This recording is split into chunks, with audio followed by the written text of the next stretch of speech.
Assalamualaikum warahmatullahi wabarakatuh. Perkenalkan, nama saya Lailatul Kamala dengan NIM 19017104. Saya berkuliah di Universitas Negeri Padang. Di sini saya akan membahas tentang sejarah pada angkatan 70-an sampai 80-an. Berikut penjelasannya. Baiklah, yang pertama saya akan menjelaskan tentang sejarah perkembangan pada periode 70-an sampai 80-an.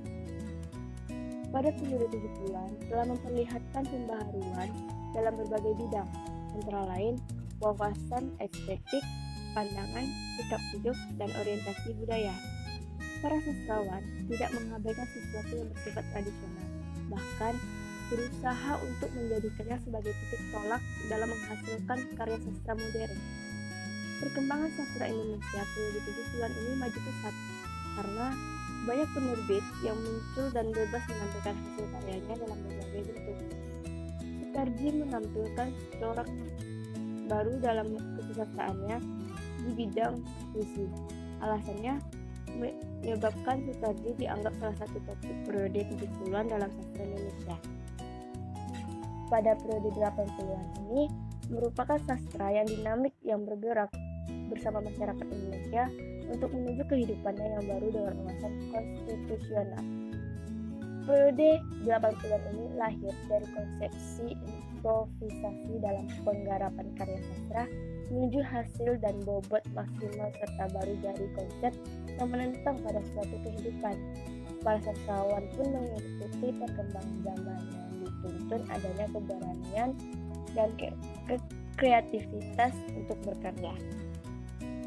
Lalu yang kedua yaitu jenis puisi baru dan pencetusnya. Puisi baru adalah jenis puisi yang bebas atau tidak terikat dengan beragam aturan.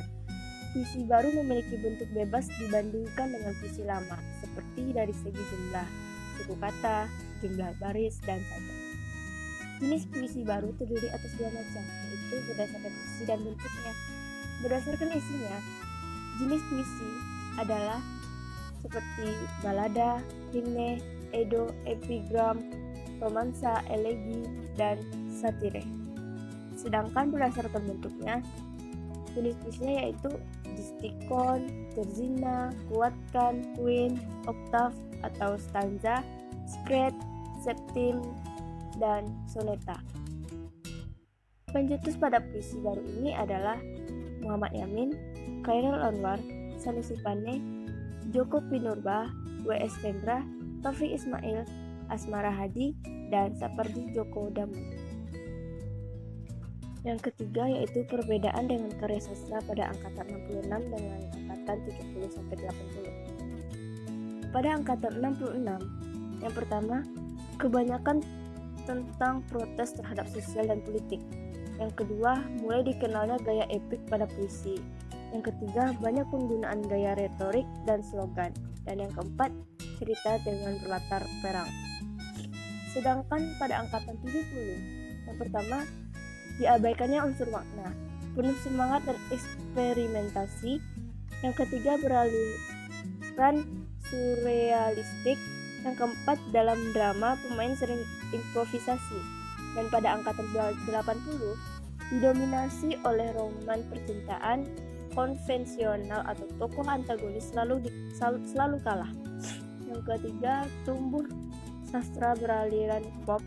Dan yang terakhir, karya sastra tersebar luas di berbagai majalah dan penerbitan umum. Baiklah, yang selanjutnya yaitu Pengadilan Puisi.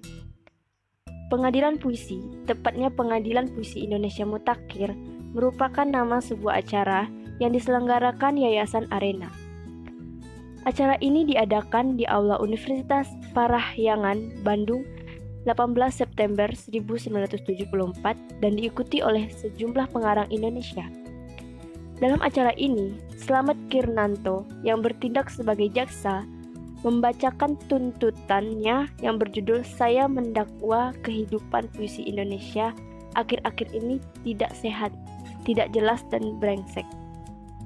Tuntutan Darmanto dan tuntutan Slamet Kirnanto secara tersirat dan tersurat memang terasa di dalam ketidakpuasan terhadap kehidupan puisi Indonesia pada saat itu. Ketidakpuasan itu antara lain menyangkut yang pertama sistem penilaian terhadap puisi Indonesia, yang kedua kritikus sastra Indonesia, yang ketiga media yang muat karya sastra Indonesia, dan yang keempat beberapa penyair Indonesia yang dianggap mapan. Itulah sebabnya mereka yang banyak disebut-sebut dalam pengadilan puisi di Bandung karena dianggap tidak bertanggung jawab terhadap kehidupan puisi Indonesia. Mereka pun sengaja diundang untuk berbicara dalam jawaban atas pengadilan puisi yang diselenggarakan Senat Mahasiswa Fakultas Sastra Universitas Indonesia di Teater Fakultas Sastra Universitas Indonesia, Jakarta pada tanggal 21 September 1974 dalam sebuah acara yang dapat dianggap sebagai kelanjutan atau sambungan pada pengadilan puisi di Bandung. Dalam acara jawaban atas pengadilan puisi itu, H.B. Jasin, M.S. Hutagalung, Gunawan Muhammad, dan Sapardi Djoko Damono menjawab tuduhan-tuduhan yang dilontarkan Slamet Kinanto kepada mereka. Yang selanjutnya yang kelima yaitu pengarang dan karya sastranya.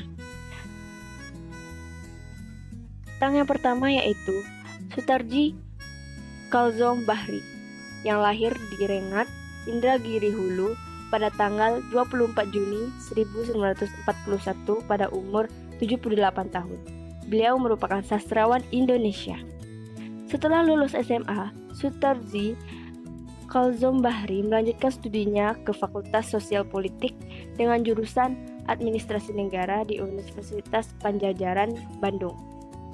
Pada mulanya, Sutarji Khalzom Bahri mulai menulis dalam surat kabar dan mingguan di Bandung. Kemudian, sajak-sajaknya ia muat dalam majalah Harrison. Ia pernah menjadi redaktur rubrik budaya Bentara di Kompas. Selain itu, sejak 1979 ia menjadi redaktur Harrison.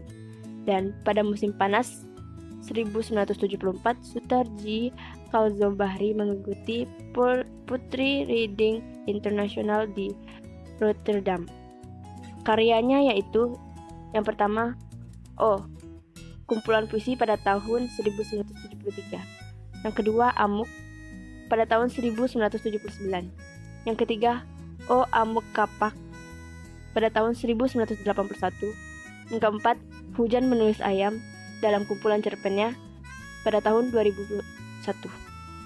Lalu yang kedua yaitu Profesor Dr. Abdul Hadi WM atau disebut dengan nama lengkapnya Abdul Hadi Wiji Mutari yang lahir di Sumeneb pada tanggal 24 Juni 1946 pada umur 73 tahun.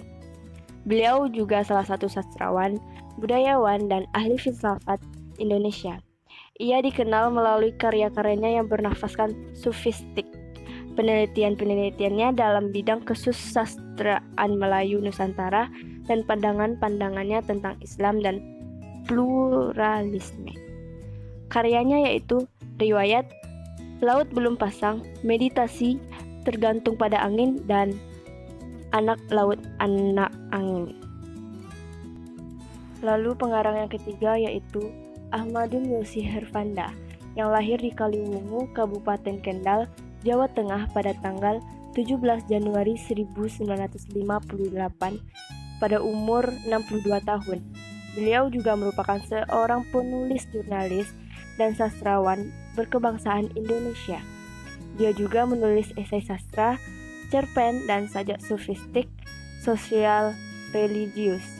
Sementara cerpen-cerpennya bergaya karikatural dengan tema-tema kritik sosial.